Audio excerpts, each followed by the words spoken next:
Yo, hola.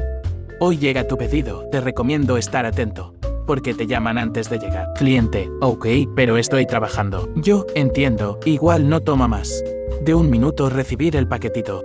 Cliente, mi trabajo es más importante, si no lo recibo te cancelo el pedido no más.